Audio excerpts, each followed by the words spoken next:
Hello friends, welcome my YouTube channel में आपका स्वागत है। फिर से हम न्यू वीडियो के साथ आ चुके हैं, अपडेट वीडियो के साथ आ चुके हैं। आज जो वीडियो की आपके लिए बहुत ही इंटरेस्टिंग और बहुत ही प्यारी सी जो अपडेट है वो लेकर आ चुका हूँ। यानी कि गवर्नमेंट मेडिकल कॉलेज की तरफ से आपको यहाँ पर जो वैकेंसी है वो आपको प्रोवाइड की गई है, उसके बारे में डिस्कस करेंगे। यानी कि जीएमसी की तरफ से वैकेंसी आपको दी गई है। गवर्नमेंट मेडिकल कॉलेज कहाँ की वैकेंसी होने वाली है, कोटा की तरफ से जो वैकेंसी है वो आपको यहाँ पर दी गई है। सबसे इंपॉर्टेंट चीज़ आपको बता दूं कि यहाँ पर आपको स्टाफ नर्स की पोस्ट है वो आपको देखने को मिल जाएगी, लैब टेक्नीशियन की पोस्ट देखने को मिल जाएगी। इसी के साथ साथ आपको मेडिकल ऑफिसर और अलग अलग डिपार्टमेंट के अंदर आपके यहाँ पर क्या रहने वाली है, अलग अलग जो पोस्ट है वो आपको यहाँ पर देखने को मिलेगी। ठीक है, यानी कि कोटा मेडिकल कॉलेज की तरफ से वैकेंसी आपको रहने वाली है। सारी चीज़ों के बारे में डिस्कस करेंगे। एप्लीकेशन फॉर्म आपके कब से स्टार्ट होंगे, ये वैकेंसी आपकी कब निकाली गई थी और किस आधार पर आपकी जो वैकेंसी है वो आपकी भरी जाएगी। तो इन सभी चीज़ों के बारे में यहाँ पर डिटेल में आप सभी के साथ चर्चा करने वाला हूँ। तो government of the Rajasthan, director of the medical education, ठीक है, यानी कि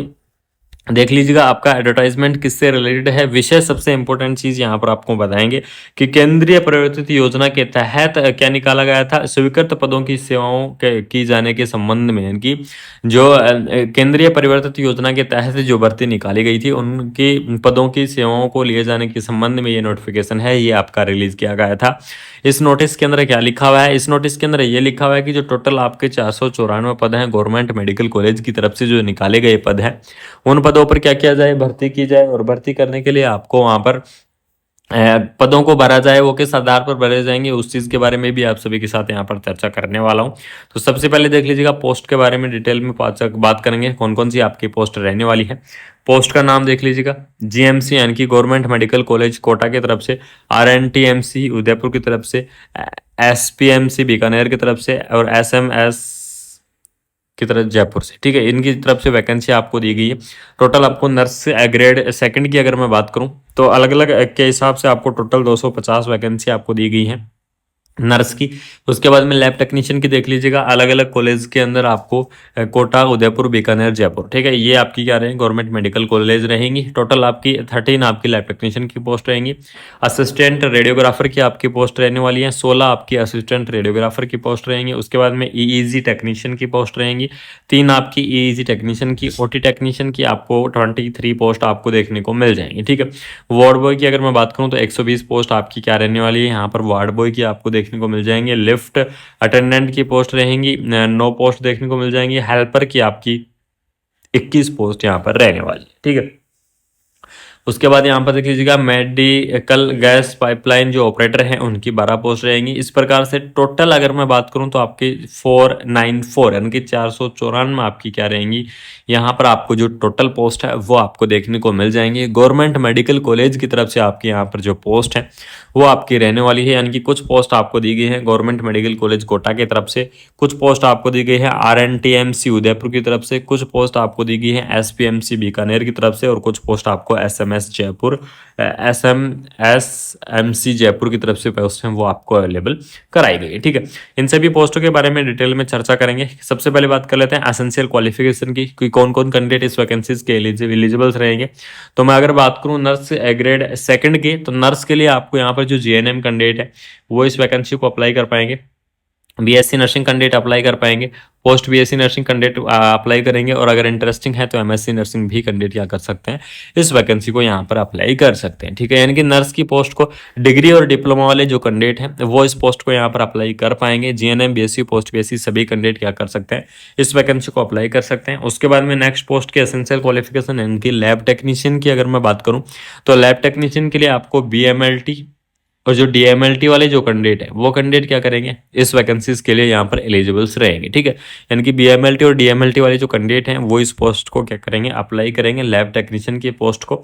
उसके बाद में आपको एसीजी टेक्नीशियन के लिए आपको एसीजी के अंदर आपको डिप्लोमा होना जरूरी है। ओटी टेक्नीशियंस के लिए आपको ओटी का आपका क्या होना चाहिए, डिग्री या डिप्लोमा आपके पास होना चाहिए। ठीक है, वार्ड बॉय के लिए आपको ग्रेजुएशन होना जरूरी है, 10th या 12th वाले जो कैंडिडेट है वो एलिजिबल्स रहेंगे। उसके बाद में गैस पाइपलाइन ऑपरेटर के लिए आपको एक्सपीरियंस होना चाहिए इस फील्ड का 1 ईयर का। तो इस प्रकार से आपका क्या रहेगा, एलिजिबल आपका क्राइटेरिया रहने वाला है। आज ये कैंडिडेट क्या कर पाएंगे, इस वैकेंसीज को अप्लाई कर पाएंगे। यानी कि अगर मैं बात करूँ तो नर्सिंग के अंदर आपको डिग्री या डिप्लोमा वाले सभी कैंडिडेट क्या कर सकते हैं, इस पोस्ट को अप्लाई कर सकते हैं। कोई भी यहाँ पर क्या नहीं मांगा गया है, जो एक्सपीरियंस है वो आपका नहीं मांगा गया है, यानी कि बिना कोई एक्सपीरियंस के आपके यहाँ पर जो भर्ती है वो आपके यहाँ पर करवाई जा रही है। सबसे इंपॉर्टेंट चीज़ आपकी यही रहने वाली है। उसके बाद में देख लीजिएगा इसके अंदर क्या लिखा हुआ है, उस चीज़ के बारे में भी डिटेल में चर्चा करेंगे कि उपरोक्त विषयांतर्गत चिकित्सा शिक्षा विभाग के जो प्रशासनिक या वित्तीय स्वीकृति के क्रम में चिकित्सा महाविद्यालय यानी कि जो गवर्नमेंट मेडिकल कॉलेज है उनमें केंद्रीय प्रवृत्ति योजना के तहत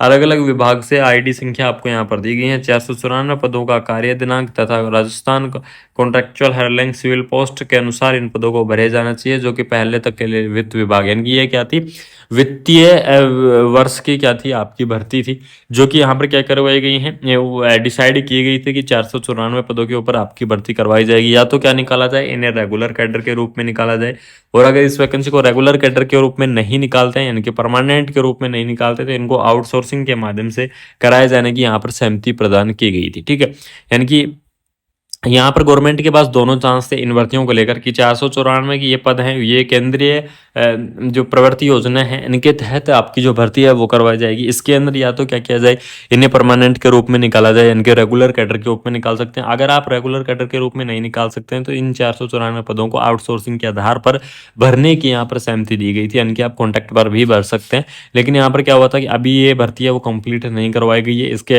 अभी तक इस भर्ती की प्रक्रिया स्टार्ट नहीं हुई है।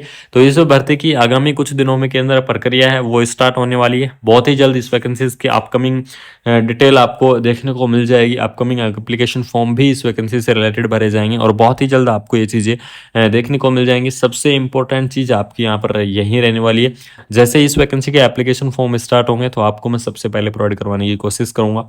सबसे पहले अगर बात करें कौन सी ऑफिशियल वेबसाइट से इसके एप्लीकेशन फॉर्म भरे जाएंगे तो यहाँ पर देख लीजिएगा कि एप्लीकेशन फॉर्म इसके भरे जाएंगे जो डायरेक्टर ऑफ मेडिकल एजुकेशन है यानी कि डीएमई की जो ऑफिशियल वेबसाइट है, यहीं से आपके एप्लीकेशन फॉर्म भरे जाते हैं, आप सभी को पता है। और सबसे इंपॉर्टेंट चीज़ कि ये भर्ती मेरिट के आधार पर होगी या फिर एग्जाम बेस के आधार पर होगी, क्योंकि सबको पता है राजस्थान के अंदर जैसे ही भर्तियों की सूचना मिलती है सबसे इंपॉर्टेंट चीज़ यही मुद्दा रहता है कि क्या ये भर्ती एग्जाम के आधार पर करवाई जाएगी या भर्ती आपकी मेरिट के आधार पर करवाई जाएगी। तो मैं आपको बता दूं कि इस भर्ती के अंदर 50% अभी चांस हो रहे हैं, बाकी तो फुल डिटेल नोटिफिकेशन पर पता लग जाएगा। 50% चांस है, एग्जाम भी हो सकता है और मेरिट बेस भी हो सकता है। ठीक है, लेकिन यहाँ पर अगर मैं बात करूँ तो पूरी पूरी संभावनाएं लग रही हैं कि एग्जाम हो, बाकी यहाँ पर मेरिट बेस इनकी परसेंटेज के आधार पर भी यह भर्ती कंप्लीटली करवाई जा सकती है। ऐसा कोई इसमें वो फिक्स नहीं है कि यह भर्ती कंप्लीट नहीं करवाई जा सकती। तो मेरिट के आधार पर भी आपकी यहाँ पर जो भर्ती है वो कंप्लीट आपकी करवाई जा सकती है। तो इसके एप्लीकेशन फॉर्म जिस दिन स्टार्ट होंगे तो आपको सबसे पहले मैं प्रोवाइड करवाने की पूरी कोशिश करूंगा कि आपको एप्लीकेशन फॉर्म भरें उस टाइम आपको बिल्कुल अपडेट प्रोवाइड की जाए, सबसे पहले आपको अपडेट प्रोवाइड की जाए। तो अगर आपको ये अपकमिंग वैकेंसी परमानेंट आएगी या फिर कॉन्टैक्ट आएगी, ये डिपेंड गवर्नमेंट के ऊपर डिपेंड करता है, लेकिन जैसे ही इसके एप्लीकेशन फॉर्म स्टार्ट होंगे सबसे पहले और सबसे फर्स्ट वीडियो आपको इस चैनल के माध्यम से मिलेगी। तो चैनल को क्या करना है, सब्सक्राइब करना है, वीडियो को अपने फ्रेंड सर्कल के अंदर ज़्यादा से ज़्यादा आपको शेयर करना है। ठीक है, जिससे सभी के पास पता लग सके फिर से आपको एक बड़ी ही अपडेट देखने को मिल रही है। तो क्या करना है, वीडियो को अपने फ्रेंड सर्कल के अंदर शेयर करें, चैनल को सब्सक्राइब करें और आपको बेल आइकन को ऑन करके रखना है, जिससे आपको एक एक अपडेट के बारे में रेगुलरली जानकारी मिले। बाकी आपको मिलते हैं कोई नई अपडेट के साथ, कई नई वीडियो के साथ। अगर आपको कोई डाउट है तो कमेंट बॉक्स के अंदर कमेंट कर दीजिएगा। साथ में आपको टेलीग्राम चैनल, व्हाट्सएप ग्रुप से जाकर जुड़ जाइएगा, आपको वहाँ पर सारी अपडेट मिलती रहेंगी। मिलते हैं कोई नई अपडेट से।